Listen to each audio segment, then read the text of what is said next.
With the Wuthering Waves patch 2.30 livestream having just concluded, we have found out that there is more banners than expected, and we are getting 6 characters per phase, which is downright ludicrous. With so many characters, it's probably going to be very hard for you to choose who to get. So I'm going to be talking about the 6 characters in phase 1 in this video and tell you which one is the best. I'm also going to be making a follow-up for phase 2 around the time that those banners come out. So don't worry, I'm not covering all 12 characters in this video because, I'm gonna be honest with you, that would be a lot. So stay tuned.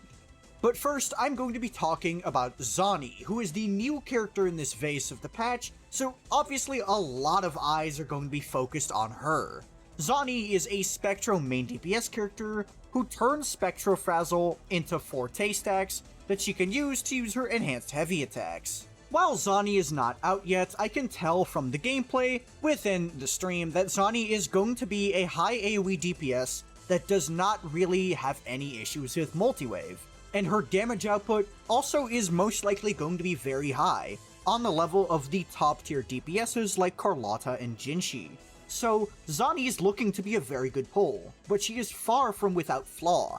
Zani is an expensive character. In order for her to actually get a lot of performance, you need to have Phoebe. If you don't have Phoebe, good luck trying to get the same performance as other people with Zani. It's honestly kind of tragic. Zani is an incredible character, but she needs investment to be incredible. If you don't have that investment, well, you're still gonna have an okay DPS, but she's not even going to be close to the top tier that she could be when you have Phoebe in your team.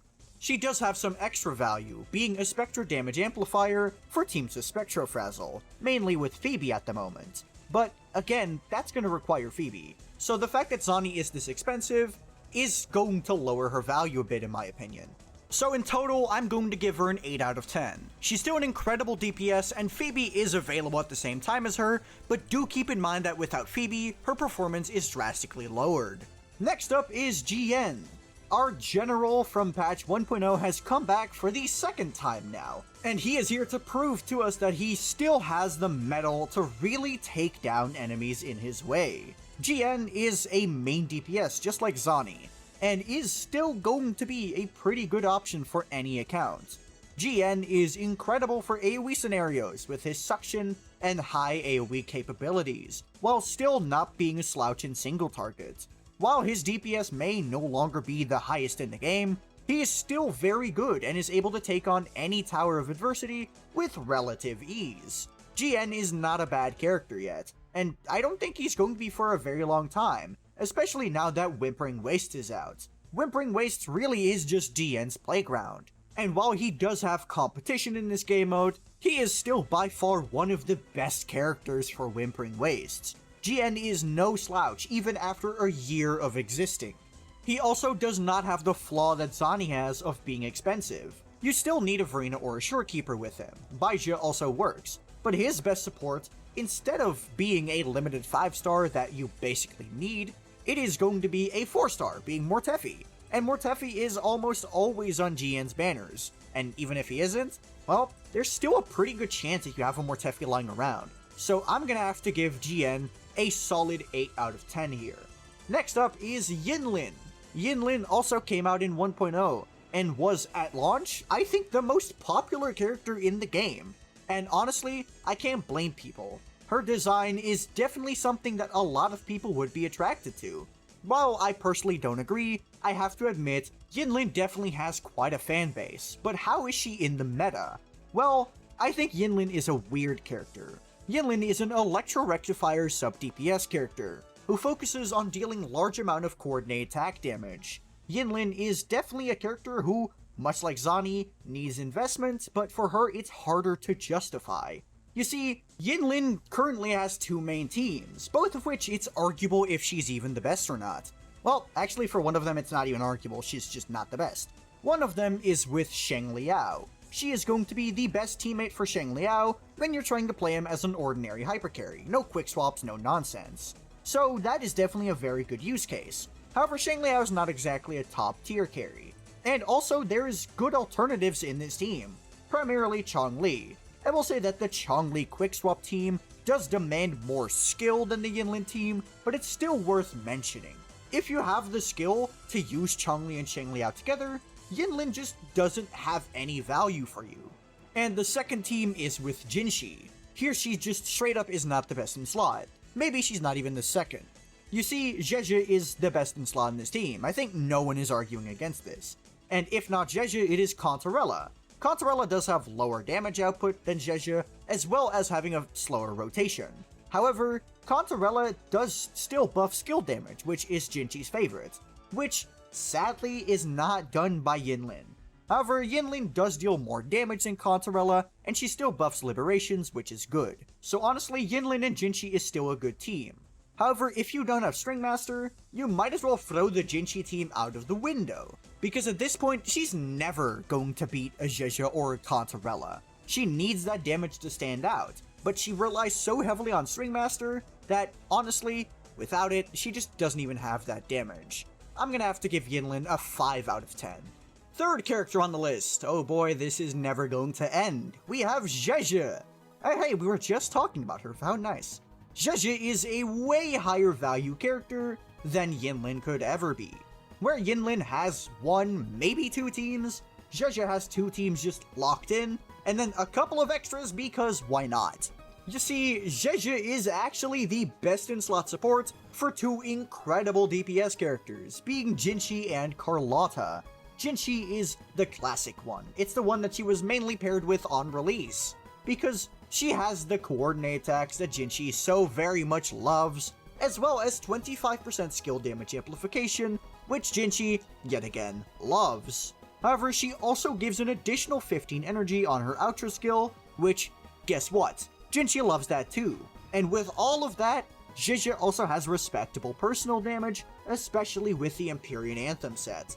Zhezhi just has so much utility that Jinxi and Carlotta can both benefit from, and Carlotta even more so, because she can also benefit from the 20% Glacio damage amplification. Zhezhi really is a marvel of a character that is an incredibly good pickup for any account as long as they have the DPSs to play her with.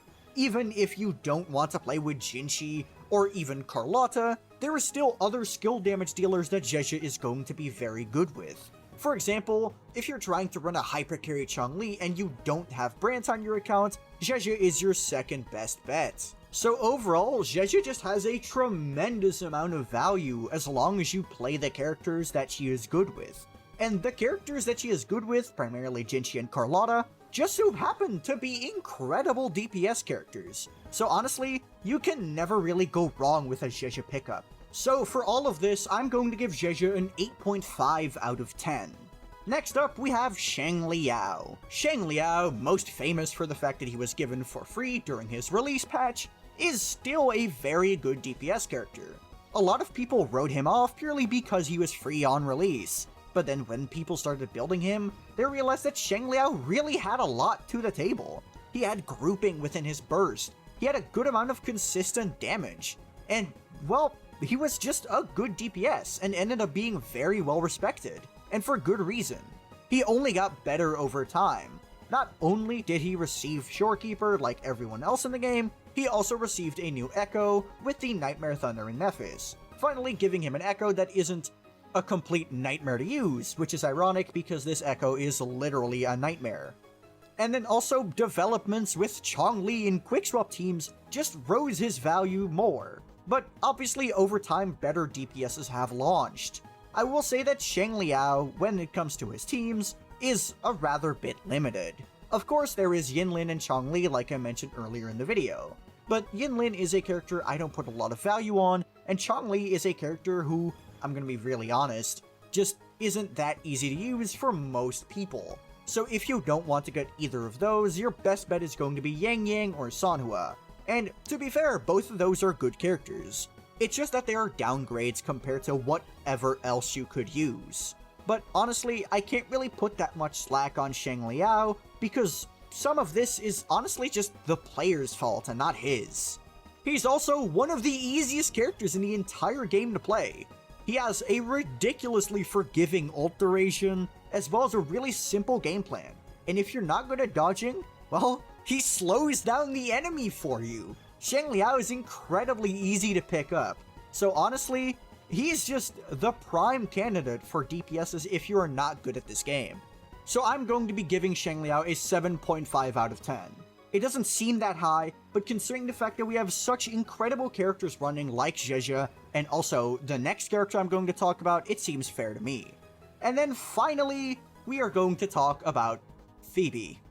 Phoebe came out not that long ago, so honestly, not much has changed since her release. Is what I would say if we didn't get 2 new characters this update that buff her an insane amount. Phoebe might become one of the highest value characters in the entire game this update, and I'm not joking with you.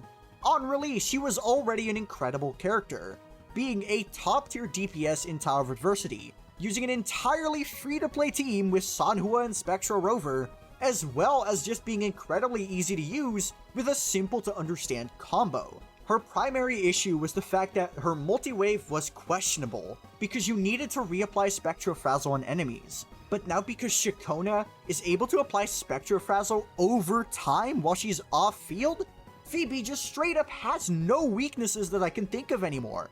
This character is ridiculous! And as if that wasn't enough, we're also getting someone who buffs her damage in the form of Zani. This character is ridiculous now, and I cannot understate that. She is easy to play, has free-to-play teams, has an expensive team that also performs incredibly well, she's good in quick swap, she's good as a hyper carry, she's good in multi-wave, she's good against bosses. Literally, what is there to say about this character that's negative? It's honestly kind of insane to me that this character got so many buffs, and I think she might be a contender for best DPS in the entire game now.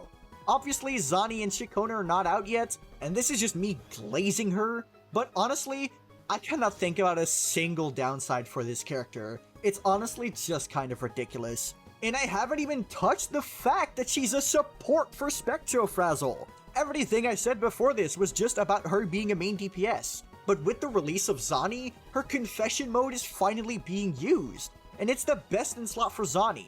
So even if Zani does end up out-damaging Phoebe, Phoebe is in the team anyway. I just can't think of a single downside for her, so I'm gonna have to give her a 9.5 out of 10. The only reason it's not a 10 out of 10 is because she's not some shorekeeper level universal character, and that's an insane nitpick. So who are you going to be pulling for in Phase 1 of version 2.3? I know that I'm going to be pulling for Zani for sure, but let me know in the comments below, and while you're down there, be sure to like the video and subscribe to the channel. If you have any questions, be sure to join my Discord, which is linked in the description. I'm pretty active in there, so if you ask your question, there's a pretty good chance I'll respond. But that'll be it from me. Peace.